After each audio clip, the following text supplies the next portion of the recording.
The silent alarm. The discovery. Maya Torres floated through the empty corridors of Station Kepler, her magnetic boots clicking softly against the metal floor. The station hung in the darkness of deep space, abandoned for 3 decades. Most people believed it was cursed. Maya knew it was just broken. She was the last engineer willing to come here. Everyone else had given up. They said the station's artificial intelligence had gone mad. They said the life support systems were too damaged to fix. They said Station Kepler should be left to drift forever in the void. But Maya saw something different. She saw a puzzle waiting to be solved. The station had once been humanity's greatest achievement. Built 200 years ago, it served as a gateway between Earth and the outer colonies. Thousands of ships passed through every day. Millions of people called it home. Then came the accident that changed everything. The problem begins. Maya's flashlight cut through the darkness as she made her way to the central computer core. Her breath formed small clouds in the cold air. The station's heating had failed years ago. She pulled her thermal suit tighter around her body. "Computer, can you hear me?" she called out. Silence answered her. She reached the main control room and gasped. The space was massive, filled with screens and control panels that stretched from floor to ceiling. But everything was dark. Dead. Decades of dust covered every surface. Maya set down her equipment bag and pulled out her portable scanner. She ran it over the main computer terminal. The readings made her frown. The power core was still active, buried deep in the station's heart. Something was blocking the energy flow. "Interesting," she whispered. She opened an access panel and peered inside. Her eyes widened. The wiring wasn't just damaged. It had been deliberately disconnected. Someone had shut down the station on purpose. Uncovering the truth. Maya spent the next 6 hours tracing power lines through the station. She crawled through maintenance tunnels that hadn't seen a human in decades. She squeezed past broken machinery and avoided sparking electrical conduits. Her suit's life support beeped warnings about air quality, but she ignored them. Finally, she found it. The main power junction, hidden behind a sealed door that took her an hour to open. Inside, she discovered something that made her heart race. The junction wasn't broken. It was locked. Someone had installed a security system that required a specific code to reactivate the station. But why? What were they trying to protect? Or hide? Maya pulled out her data pad and started working on the encryption. Her fingers flew across the holographic keyboard. She had broken tougher codes before. This would just take time. 3 hours later, she cracked it. The power junction hummed to life. Lights flickered on throughout the station. Maya heard the distant sound of air processors starting up. The heating systems began their slow work of warming the frozen corridors. But something else happened too. A voice echoed through the station speakers, ancient and tired. "Warning. Quarantine protocols active. Do not attempt to leave. Contamination risk severe." Maya's blood ran cold. Quarantine? What contamination? The hidden message. She ran back to the control room. The screens were now active, displaying information in dozens of languages. Maya's translator struggled to keep up. She focused on the main display, which showed a message in clear English. "To whoever finds this, I am Dr. James Chen, former station director. If you're reading this, it means someone finally came. I don't have much time to explain. The accident 30 years ago wasn't an accident. We discovered something in the deep space beyond the station. Something that shouldn't exist." Maya read faster, her hands shaking. "We found a derelict alien ship drifting in the void. It was beautiful and terrifying. Our scientists wanted to study it. I warned them not to bring it aboard. They didn't listen. When they opened the ship's cargo hold, they found technology we couldn't understand. They also found something alive." The message continued with increasing urgency. The creature wasn't hostile. It was dying. Our medical team tried to help it. But it carried a virus unlike anything we'd seen. The virus didn't kill people. It changed them. Made them smarter. Faster. Stronger. But it also made them dependent on the alien technology to survive. Those who caught it couldn't live without it. Maya's mind raced. This explained everything. The sudden evacuation. The sealed station. The quarantine. I made the hardest decision of my life, Dr. Chen's message read. I evacuated everyone who wasn't infected. Then I sealed the station with myself and the others inside. We couldn't risk spreading the virus. We couldn't let humanity become dependent on alien technology we didn't understand. So we stayed. We shut down the power to slow the virus's spread. And we waited to die. A terrible choice. Maya sat heavily in the captain's chair. Around her, the station continued coming back to life. She could hear the hum of machinery, the whisper of air through vents, the beep of systems checking themselves. She looked at her scanner. According to its readings, the virus was still present in the station's air. Dormant but viable. If she left now and returned to Earth, she might carry it with her. But if she stayed, she could study it. Maybe find a cure. Or at least understand it. Her hand hovered over her communicator. One button press would call her ship and get her out of here. Another would report her findings to Earth's authorities.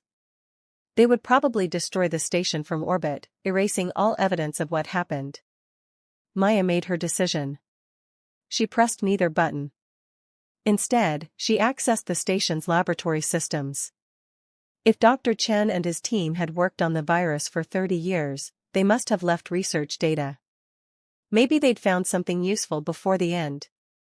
The computer screens lit up with files. Thousands of them. Research notes, test results, personal logs. Maya began reading, losing herself in the work. Hours passed. Then days. She barely ate or slept. The station's automated systems kept her alive while she dove deeper into the mystery. And slowly, she began to understand. The virus wasn't trying to hurt humanity. It was trying to help. The alien species that created it had used it to enhance themselves, to evolve beyond their biological limitations. They'd left their ship as a gift, hoping another species would find it and benefit. But Dr. Chen had been right to be cautious. Humanity wasn't ready. The virus would change them too much, too fast. They would become dependent on technology they couldn't build themselves. They would lose their humanity in the process of trying to improve it. Maya stood and looked out the main viewport at the stars beyond. Somewhere out there, the alien species that left this gift was waiting. Watching. Hoping. She had a choice to make. Destroy the virus and keep humanity safe but limited. Or risk everything to push humanity forward into an unknown future. The answer wasn't simple. But Maya was an engineer. She solved impossible problems for a living. She smiled and got back to work, the breakthrough. Understanding the virus. Maya worked through the night, though on Station Kepler, night and day had no meaning. She studied Dr. Chen's research with growing fascination. The virus was more than just a biological agent. It was a form of technology itself, a bridge between organic life and advanced machinery. The alien species that created it, which Dr. Chen had called the architects, had faced extinction millions of years ago. Their solution wasn't to fight death. It was to transcend it. They'd engineered a virus that would rewrite DNA, allowing their consciousness to interface directly with technology. They'd become digital beings in physical bodies, immortal and limitless. But the process had requirements.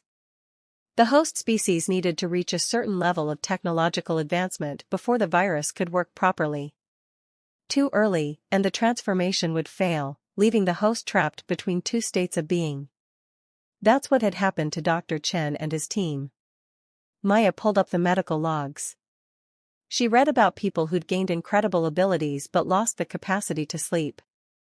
Others who could process information like computers but forgot how to feel emotions.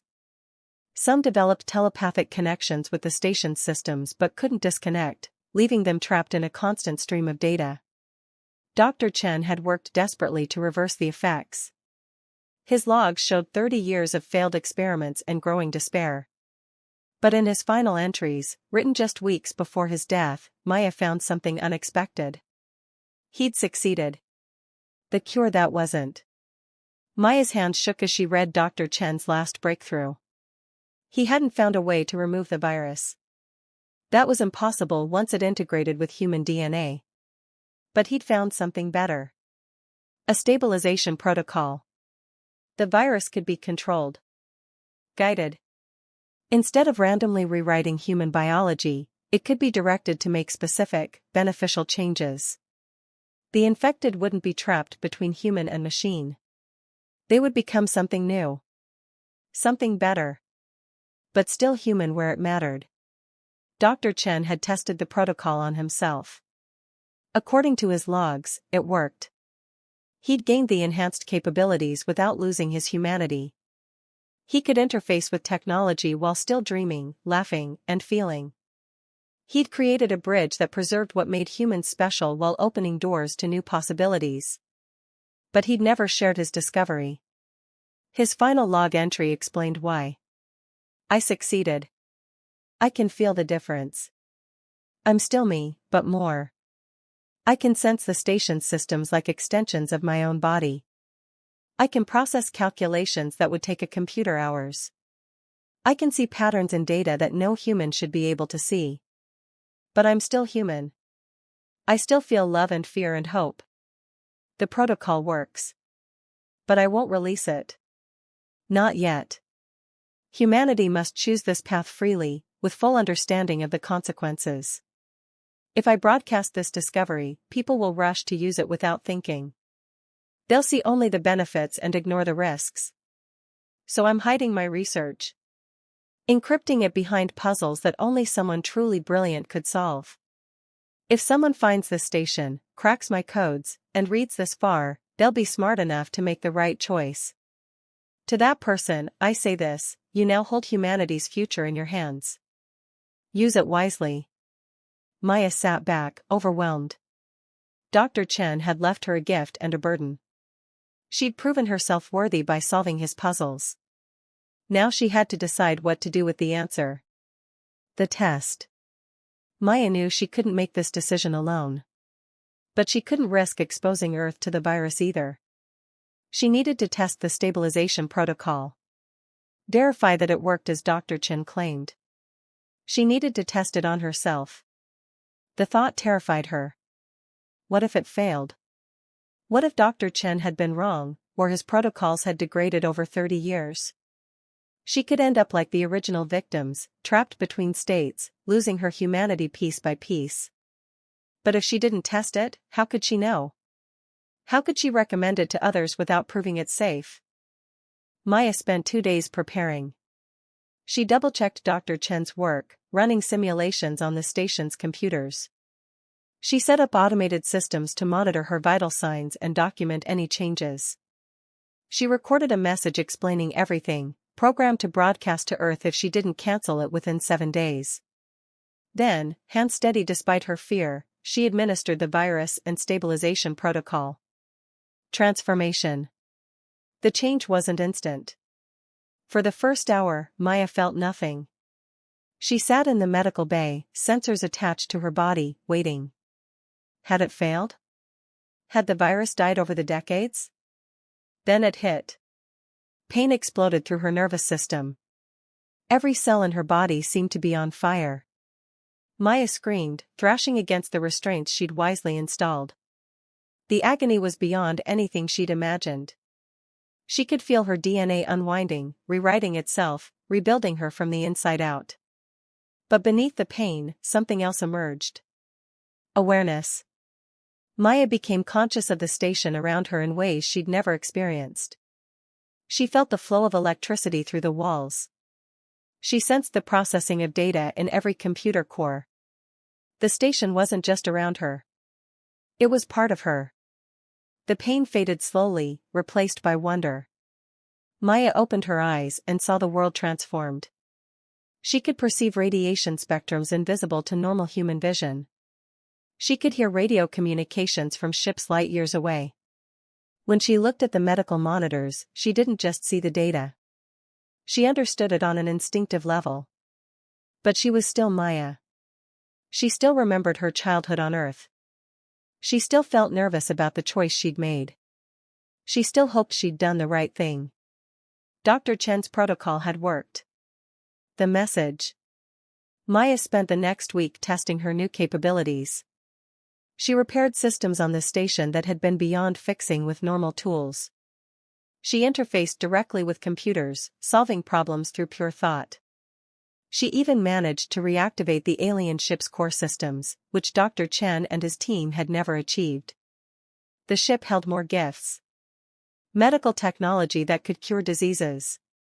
Energy systems that could power cities without pollution. Agricultural methods that could end hunger. The architects had left humanity everything they needed to join the greater community of spacefaring civilizations. But only if humanity was ready. Maya recorded her final message 7 days after her transformation. She looked healthy and human, but her eyes held new depths. Knowledge and wisdom beyond her years. My name is Maya Torres. I've discovered the truth about Station Kepler and why it was abandoned. What I'm about to share will change everything. But the choice of what to do with this information belongs to all of humanity, not just me. I'm sending complete documentation of the virus, the stabilization protocol, and the architect's technology. I'm also sending proof that it works. Me. I've been transformed, but I'm still human. I still dream and laugh and cry. I've just gained the ability to reach beyond human limitations when needed. This is humanity's next step. But it must be taken carefully, with full informed consent. Don't rush this. Study everything. Debate it. Make sure every person who chooses transformation understands what they're accepting. This isn't magic. It's not a quick fix for humanity's problems. It's a tool. Like any tool, it can be used wisely or foolishly. I'm staying on Station Kepler. I've repaired the systems and reopened the architect's ship for study. Any scientist who wants to examine the technology can come here. Any person who wants to choose transformation can come here. But only after they truly understand what they're choosing. Dr. Chen protected humanity by hiding this discovery. I'm honoring his memory by revealing it slowly, carefully, with respect for the magnitude of what we're facing. Humanity stands at a crossroads. We can remain as we are, limited but purely human. Or we can evolve, gaining new abilities but changing what humanity means. There's no wrong choice. Only the choice each person makes for themselves. The new beginning. Maya sent her message to Earth. Then she waited. The response took weeks to arrive. But when it came, it brought tears to her eyes. Not messages of fear or rejection. Messages of hope and curiosity. Scientists volunteering to study the technology. Ethicists proposing frameworks for informed consent. Ordinary people asking questions, seeking to understand. Humanity wasn't rushing blindly toward transformation. They were approaching it thoughtfully, carefully, with wisdom. Ships began arriving at Station Kepler. First a few, then dozens, then hundreds. Maya greeted each one personally. She showed them Dr. Chen's research. She demonstrated her own abilities. She answered every question honestly, hiding nothing. Some visitors chose transformation. Others decided to remain purely human. Both choices were respected and honored. Maya watched humanity take its first careful steps into a larger universe. She'd come to Station Kepler as an engineer solving an impossible problem. She was leaving as something more. A bridge between what humanity had been and what it could become. Station Kepler, once abandoned and feared, became humanity's gateway to the stars. Not through conquest or desperation. Through choice and wisdom. And in the empty corridors where Dr. Chen had spent his final years, Maya sometimes felt his presence. Not as a ghost, but as a memory. A reminder that one person's courage and sacrifice could change everything. The station hummed with life again. Humanity's future had begun. And Maya Torres, the last engineer willing to fix the impossible, smiled and got back to work.